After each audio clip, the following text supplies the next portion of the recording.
Yokoso watashi no jugyo e. I'm Madame Sensei. I continue to align the Duolingo course, Duolingo Japanese course, with my in-person class. And today is part 2 of what we started.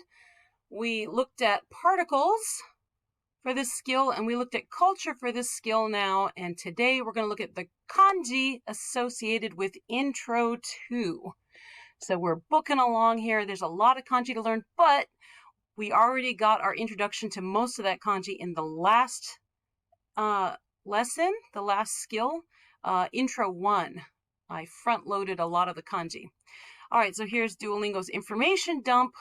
Let's look at it up close. Okay, gaku we already looked at before. I showed you kodomo, which means child. And here's the ko right here. This is a child. It's supposed to look like a baby that's swaddled. Here's the baby's arms. Here's the baby's head. And where is the baby? Why, it's under a roof. And what would a baby be doing under a roof? Would be learning, of course.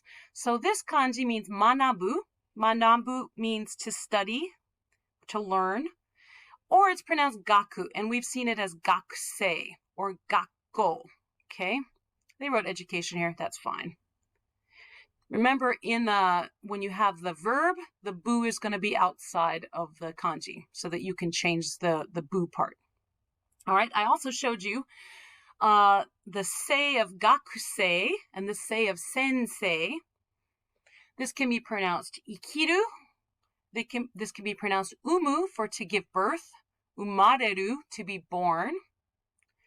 It can be pronounced sei. It can also be pronounced sho. I showed you that in Intro 1. Nama means raw. Okay, if it's pronounced nama, it means raw. And I'd like to take this moment to teach you. Nama mugi, nama gome, nama tamago. Nama mugi, nama gome, nama tamago. Nama mugi, nama gome, nama tamago. Your very first tongue twister. Oh my gosh, will you impress people when you can say this, okay? Nama mugi, raw wheat. Nama gome, raw rice.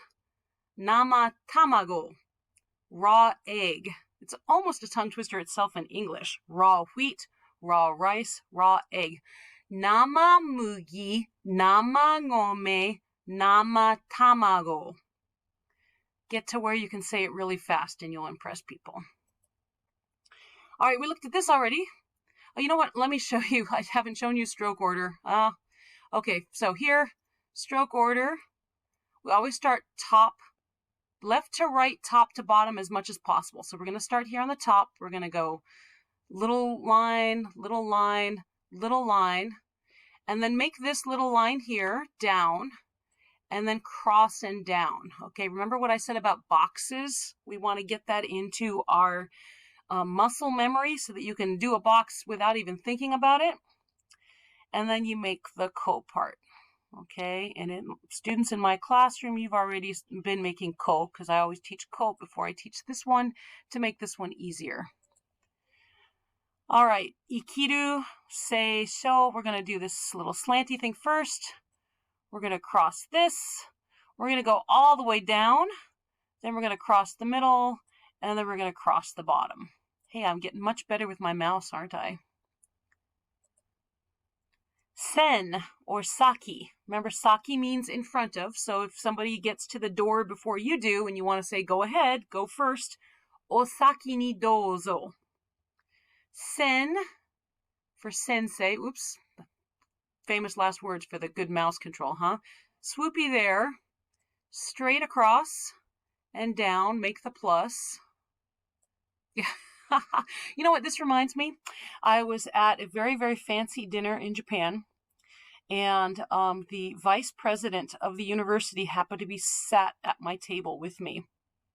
And they served fish, and the fish was whole, the head attached to the fish.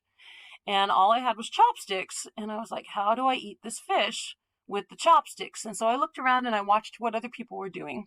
And they were kind of taking their chopsticks and stabbing it. Like, if you could see me, you'd see me doing it. They put the chopsticks in the fish and then separate the chopsticks. And you know how you cook fish until fish flakes easily with a fork? Well, that's what would happen. The fish would fall apart. So and that's how you would eat it. Okay, you put the chopsticks in, you'd separate them, and then the fish would kind of fall apart, and then you could eat all little pieces. So I'm eating my fish, and the vice president of the school looks at me, and he says, "Oh, Pamela-san, o hashi ga o jouzu desu ne. You use chopsticks so well." And I got so flustered that I dropped the fish right in my lap, right in front of him.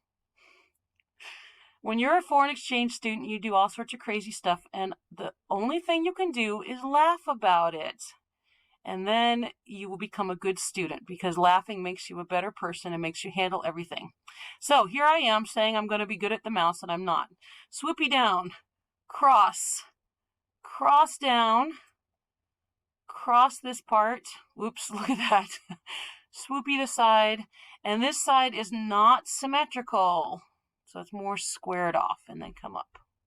Okay, look at that. Oh, I'm so beautiful. My kanji teachers in Japan would be so proud of me. All right, so this is the sen of sensei, the life that comes before. All right, next one is A. This is a 4th grade kanji. Congratulations, you've graduated to 4th grade already. So this is the A of eigo. It doesn't by itself mean English, but they liked the pronunciation of it when they were trying to decide, hey, we've got these foreigners in our country now, and they're speaking something called English. I'll talk about go in a second, okay? How are we going to write English? Because they hadn't yet decided that katakana was going to be for foreign words. So initially they were trying to ascribe kanji. This kanji kind of sounds like this, let's put this here. This kanji kind of sounds like this, let's put this here. So this is the one they decided for England, okay? So you're going to go straight across, and then line down and line down. All right. Now this on its own always has to do with plants. This is like bamboo. So if you can, like when you're trying to figure out the meaning of a kanji, this always has to do with some kind of plant or bamboo. All right. But here it's just the pronunciation A. That's all they wanted, the A of eigo. Okay. So then we make our friend the box. We're going to go down, and then across and down. Don't pick up your pen here. Cross the bottom. It's not quite a box, but it's that same muscle memory. And then we're going to swoopy through the box and through the box. Okay. This bottom part means center or middle. And then it's a long story why it gets bamboo added. Okay. But this is pronounced A, and so we use it in the word for English, which I will show you how to put it together in a second. Here we go. Here's go. Go means language. Now, you remember how before I said we had kuchi. Kuchi is your mouth, right? Iu or imasu is you're saying things. These are the words coming out of your mouth, okay? So, Madam Sensei to iimasu. I am called Madam Sensei. Kono kotoba o iimasu. I say this word, okay?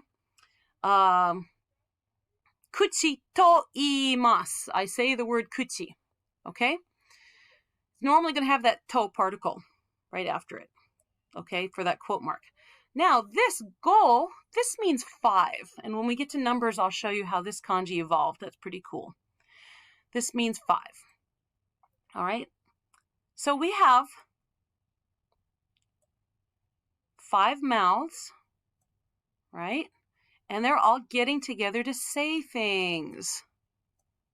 That's a little more complicated than just talking, right? So this is language, because if you get 5 people in their mouths getting together and they're saying things, they must be speaking in a language.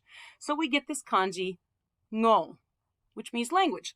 You already probably know Nihongo, Japanese language. Eigo, English language. You remember how we had all these country names in the katakana section?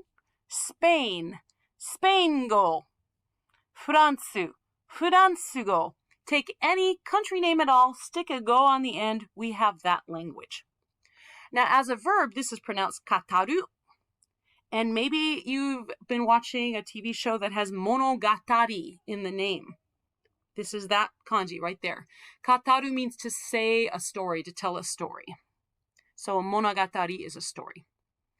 All right, our next one is nani, which, if it's in front of des, it's going to get pronounced nan. That ni is going to collapse to the liquid sound n. This is a whole syllable. So when you want to ask nan desu ka, it's never nani desu ka. It's always nan desu ka. Sometimes it's going to be nani. Most of the time it's going to be nan. This is supposed to look like a person. See that? Still in Japanese. Good. Let me type right here. Remember hito? Okay. When hito gets squishified in a kanji, it's going to look almost like a katakana I. So this is a person, and he's supposed to be carrying something on his back. This thing that looks like mouth is now just a regular box. Okay, so he's carrying this box, and you want to ask, what's in the box? What are you carrying? Okay, so that's where the nani comes from. So as you're trying to invent a language that is a bunch of pictures, sometimes there's certain concepts like blue. How do you carve blue into a rock? You know, you got to make up some kind of story so that you can explain where this concept comes from. All right, so here's another one. We've got the moon, tsuki. Okay, when the moon gets squishified to be in a kanji, it looks like a katakana ta. And then here's the mouth again. And we're going to put them together. So it's dark at night, and you can't really see anybody. So you're like, who goes there? This is na. Na means name. Sometimes it's pronounced may. You may. To have a name is to be famous. Sometimes it's pronounced myo. Usually it's pronounced na, and I'm going to put it together with mae in the very next one. We get na mae, name. Now mae we saw in the part 1 of this video for oh great one before me. So this means in front of or before. Now I know this looks like tsuki. This is not a moon. It looks very much like moon, right? This is actually niku. This is actually meat. And sometimes when meat gets shrunkified to put in a kanji, it's going to look very much like moon, okay? But it's not. And then this right-hand side right here, this is actually katana. This is a sword or a knife.